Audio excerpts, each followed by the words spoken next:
Marijuana may not be legal in Minnesota until August 1st, but the business of marijuana is already heating up. From private citizens trying to figure out how they can make a buck to law enforcement trying to figure out how they can make a traffic stop. Our Esme Murphy digs into possible questions, but a lot of people aren't waiting for answers. They're already trying to navigate our newly minted green waters. The Minnesota marijuana bill is big, not just in its 300-page length, but its potential impact on the state, from income for individuals to navigating the murky turf between a substance that is illegal at the federal level, but one that will soon be legal in Minnesota and is already legal in 23 other states.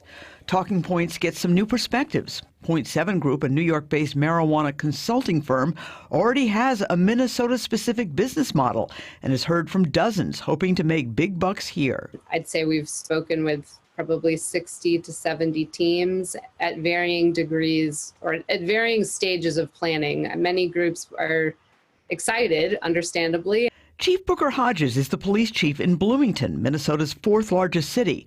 He's working through enforcement issues and testing concerns. So like even the DWI laws, if you look at it, the way they're written, it's going to be extremely difficult to prosecute someone who is alleged to have been driving a vehicle under the influence of cannabis. Senator Lindsay Port of Burnsville is one of the authors of the bill. She's been fielding a lot of questions from law enforcement and potential retailers.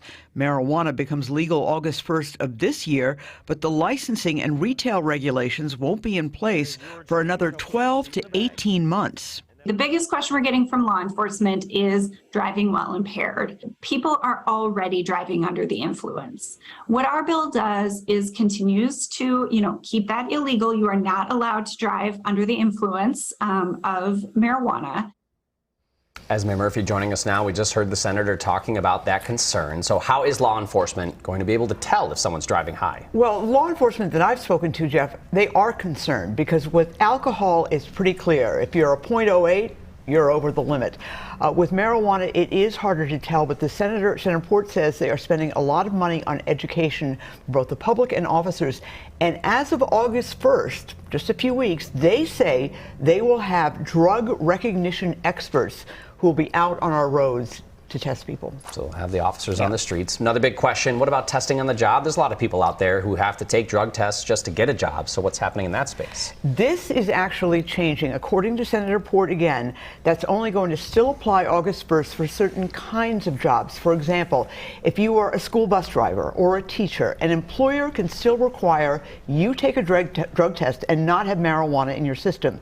That is an area where employers need to be up to date on the law, and they need to have their testing policies in writing for employees. So they'll be making some updates. Yep. And that consultant you talked with said that she's been contacted by 60 to 70 groups hoping to set up Minnesota marijuana businesses. Is there any one thing in particular that those groups keep asking about? Yes, the big thing, and these are local people who are calling her to try and set up businesses, is remember, marijuana is legal August 1st, but the actual regulations, the actual infrastructure, the actual licenses won't be available for another 12 to 18 months.